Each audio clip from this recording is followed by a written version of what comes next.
What's going on? It's TJ Morris, realtor with Harper Realty, and today I'm going to be giving you the top 5 tips that you need to know as a first-time home buyer. And number one will be pre-approval.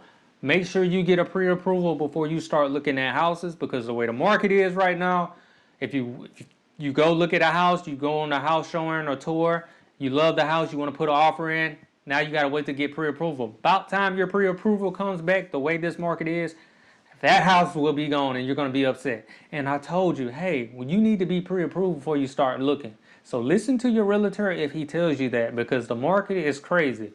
Number two will be closing costs. I had a situation where it was a first-time home buyer. They were a VA, or they might not even know, even FHA or USDA. They might not know, okay, USDA, I don't have to put no money down. FHA, VA, I don't have to put no money down. Okay, the thing is with that, you don't have to put money down, but closing costs is a totally different thing. Those are attorney fees and titles insurance and stuff like that. That's what, for them to do all that, somebody has to get paid a certain type of way. So your closing cost is 3 to 5% of the purchase price. So if you had a house that is 142, I'm gonna guess. So 140, let's see, 142,000. I'm gonna say 7,050 times 5%. Okay, I'm off a little bit. It is 7,100. I'm off 50. 50. That's not a bad deal. So you will have to come up with that. Or if you have a good realtor, they can negotiate that in your contract. Like, hey, we're willing to say if the house is 142, we'll go up 149 if the buyer, not the buyer, if the seller agrees to pay all of closing. You get what I'm saying? So you went up like $6,000. So the buyer will pay all the closing. I mean, the seller will pay all the closing. You get what I'm saying? So there's ways around it. That's like Chino. You can apply for a grant. Just ask your realtor or ask your lender, hey, I don't have money towards closing. Is there a grant that I can get? Different lenders have different things and different states have different rules. So it all varies from where you live at. So in the state that I'm at, that's a thing that we do. Okay, so another thing would be, so we got pre-approval, we got closing costs, we got inspection. When you get an inspection, do not get discouraged and scared if the inspector says A, B, C, and D needs to be fixed. Don't get discouraged. That's part of the inspection, so you have an opportunity to negotiate to the seller.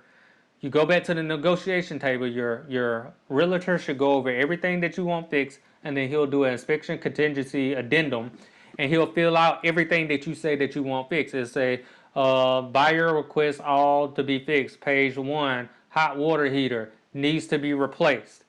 2, door needs to be repaired or replaced. Screws are missing. So then you'll sign it. He'll send it to you. You'll sign it. He'll send it to the seller. The seller will present it to his client, and he will sign off on it. Either he's going to say agree with you or he's not. Most people are going to agree with you because they want to sell their house. Because a lot of times it's something small, and a lot of times you can come to agreement like, okay, you don't have the money to replace the hot water heater. How about you give me $1,000 allowance at closing? So when they cut your check, you give me $1,000 allowance out of your money that you get to go towards my hot water heater or something that needs to be repaired. I'm not saying a hot water heater costs $1,000. I'm just using that as an example. Another thing I would recommend you understand is with loans, your taxes and your insurance has to be escrowed into your payment. So if you calculate and say, oh, my payment's only $500, you need to kind of estimate $1,500 in insurance towards your you need to look at the annual taxes, because that's escrowed into it. So you'll just say your insurance $500 say your insurance is $1,500 a year and your taxes is $500 a year.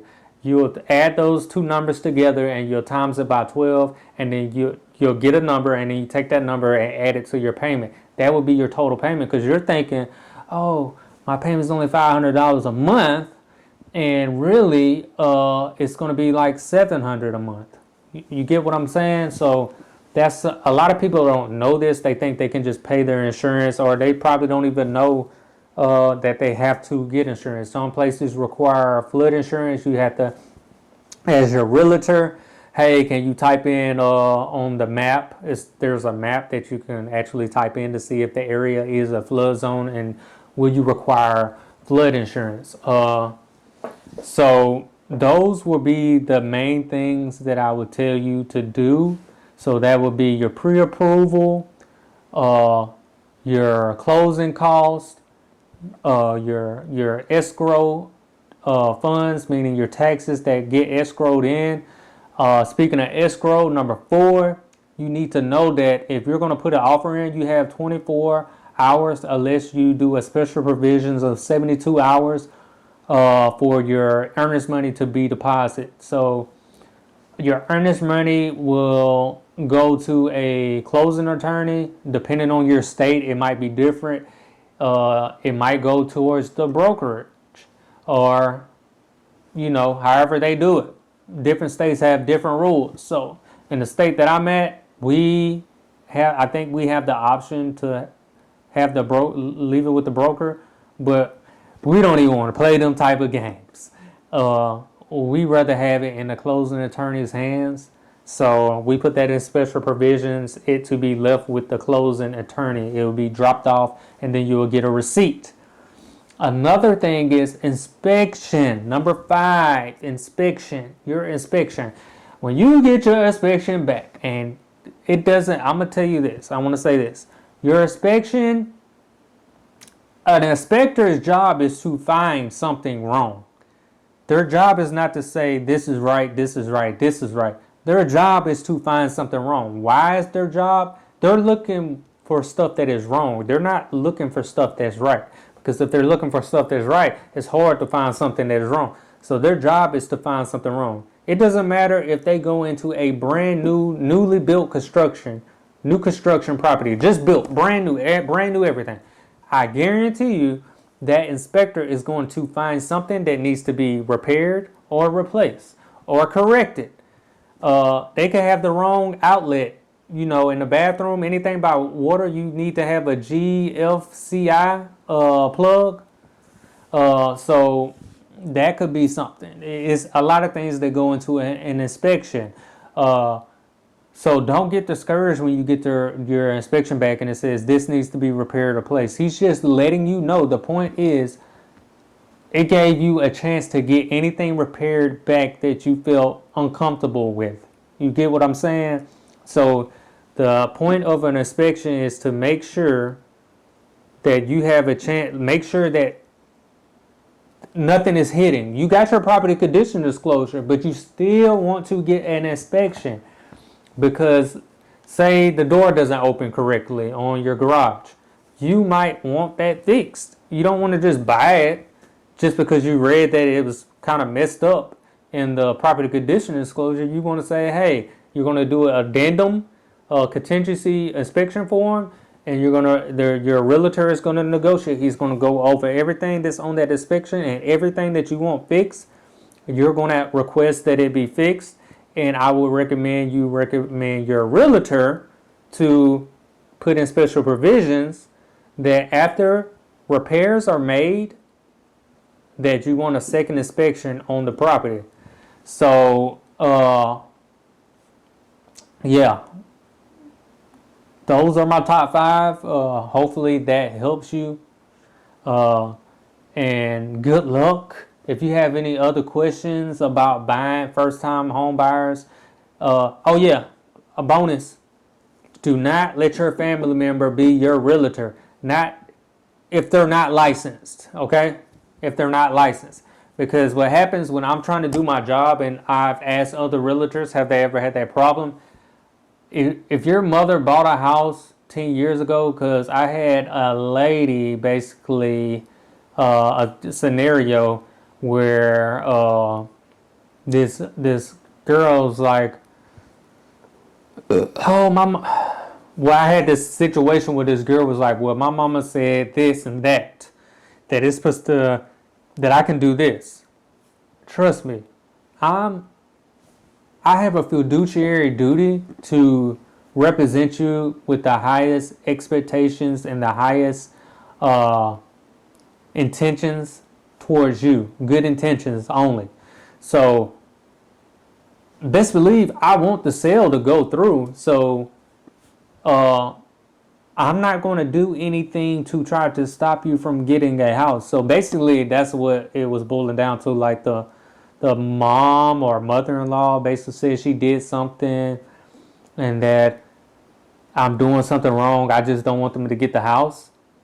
And you're going to deal with that.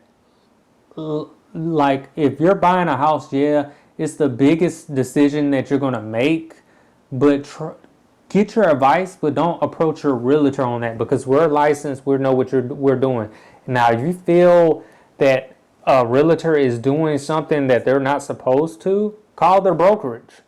They're on their business card, on their Facebook, they have to list their brokerage on there. I know in my state it might be different in different states, but 9 times out of 10 that office number is on there.